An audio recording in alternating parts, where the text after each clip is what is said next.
Welcome friends. Baakiyalakshmi இன்னைக்கு எபிசோட்ல என்ன சுவாரஸ்யமான சீன்ஸ் வரப்போகுதுன்றத பத்தி பார்க்கலாம். பாக்கியா அவங்க மாமியார்ட்ட சொல்றாங்க, இனிமே இந்த சமையல் வேலை தான் என்னோட வாழ்க்கை அப்படின்னு சொல்றாங்க. பாக்கியா மாமியார் சொல்றாங்க, புருஷன் இன்னொரு பொண்ணை தேடி போனான்னா அவனை முந்தானையில முடிஞ்சு வச்சுக்க தெரியணும், அதுதான் நல்ல பொண்டாட்டி அப்படின்னு சொல்றாங்க. நீ என்னடானா அவனை வீட்டை விட்டு வெளியில அனுப்பிட்டு அவனுக்கு நல்ல வசதி பண்ணி கொடுத்துருக்குற அப்படின்னு சொல்றாங்க. எனக்கு வர கோவத்துக்கு உன் கண்ணத்திலே அரையணும் போல இருக்கு, ஆனா என்ன பண்றது, என்னால அப்படி பண்ண முடியாது, நீ ஏன் இப்படி இருக்க பாக்கியா அப்படின்னு சொல்லிட்டு போறாங்க. என்னாச்சு இவளுக்கு, கோவில் தானே போயிட்டு வந்தா ஏன் இப்படி குதின்னு குதிக்கிறா அப்படின்னு பாக்கியாவோட மாமனார் சொல்றாரு. விடுங்க மாமா, அவங்களுக்கு இருக்கிற கவலையில அவங்க பேசிட்டு போறாங்க அப்படின்னு பாக்கியா சொல்றாங்க. அடுத்ததா ராதிகா வீட்டுல நடக்கிறத காமிக்கிறாங்க. கோபி ராதிகாட்ட சொல்றாரு, இப்பதான் எனக்கு மனசுக்கு ரொம்ப நிம்மதியா இருக்கு, அம்மாட்ட நம்ம கல்யாண விஷயத்த பத்தி சொல்லிட்டேன் அப்படின்னு சொல்றாரு. அவங்க அதுக்கு ஏதாவது ரியாக்ட் பண்ணாங்களா அப்படின்னு ராதிகா கேக்குறாங்க. ரியாக்ட் பண்ணாம இருப்பாங்களா, ரொம்ப பயங்கரமா ரியாக்ட் பண்ணாங்க, பிள்ளைங்க பேரை வச்சு என்ன மிரட்டினாங்க அப்படின்னு சொல்றாரு. ஆனா இனிமே எனக்கு வாழ்க்கைன்னு ஒண்ணு இருந்துச்சுன்னா அது ராதிகா கூட தான் அப்படின்னு நான் முடிவா சொல்லிட்டேன் அவங்ககிட்ட அப்படின்னு சொல்றாரு கோபி. ராதிகா சொல்றாங்க, நான் உங்களை இனியாட்ட உங்க அம்மாட்ட எல்லாட்ட இருந்து நான் உங்களை பிரிக்கிறேன்ல அப்படின்னு சொல்றாங்க. கோபி சொல்றாரு, இதுல நீ என்ன பண்ண ராதிகா, நான் தானே என்னோட குடும்பம் வேணான்னு அவங்கள விட்டுட்டு உன்னை தேடி வந்தேன் அப்படின்னு சொல்றாரு. அந்த டைம்ல சந்துரு இப்ப அங்க வராரு. என்ன சந்துரு, நோட் புக் எல்லாம் வச்சிருக்கீங்க, பென்லாம் வச்சிருக்கீங்க, ஏதோ ஹோம்ஒர்க் பண்ண போறீங்களா அப்படின்னு கேக்குறாரு கோபி.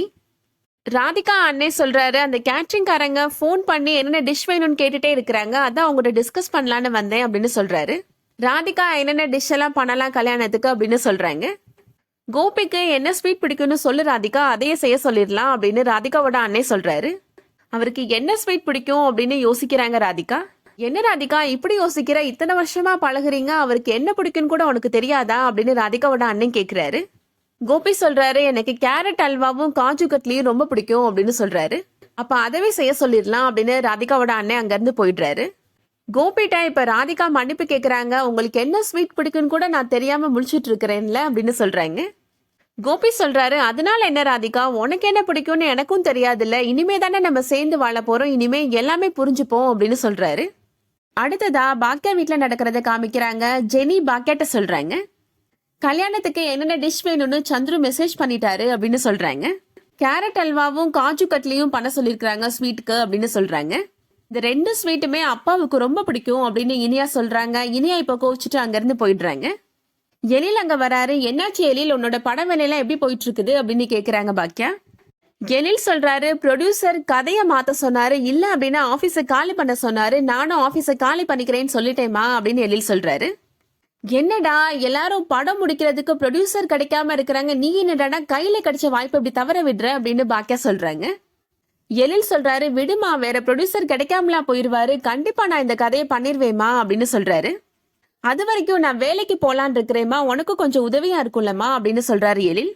பாக்கியா சொல்றாங்க, எனக்கு இந்த குடும்பத்தை பாத்துக்க தெரியும், என்னோட சுமைய குறைக்கணும் அப்படின்னு நீ வேலைக்கு போலான்னு நினைக்காத, உன்னோட வேலையை மட்டும் நீ பார்த்தா போதும் அப்படின்னு சொல்லிடுறாங்க.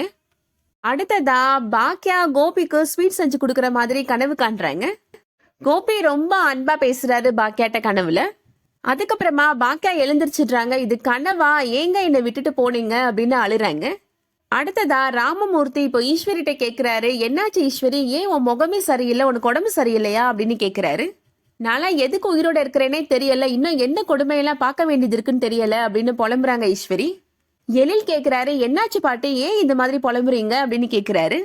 ஈஸ்வரி இப்போ ராமமூர்த்திட்ட சொல்றாங்க, இவனை மட்டும் என்கிட்ட பேச வேணான்னு சொல்லுங்க அப்படின்னு சொல்றாங்க. பாக்கியாவ உசுப்பேத்தி விட்டு அவ இந்த நிலைமையில இருக்கிறான்னா அதுக்கு காரணம் இவன் தான் அப்படின்னு திட்டுறாங்க. அவன் என்ன தப்பு பண்ணா, அவன்கிட்ட எதுக்கு நீ கோபப்படுற அப்படின்னு ராமமூர்த்தி கேக்குறாரு.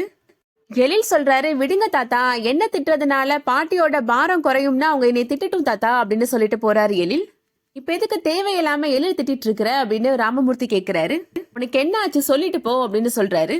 கோபியை நான் பார்த்து பேசுனேன், கோபி என்ன சொன்னான்னு தெரியுமா, கோபி ராதிகாவை கல்யாணம் பண்ண போறானா அப்படின்னு சொல்றாங்க.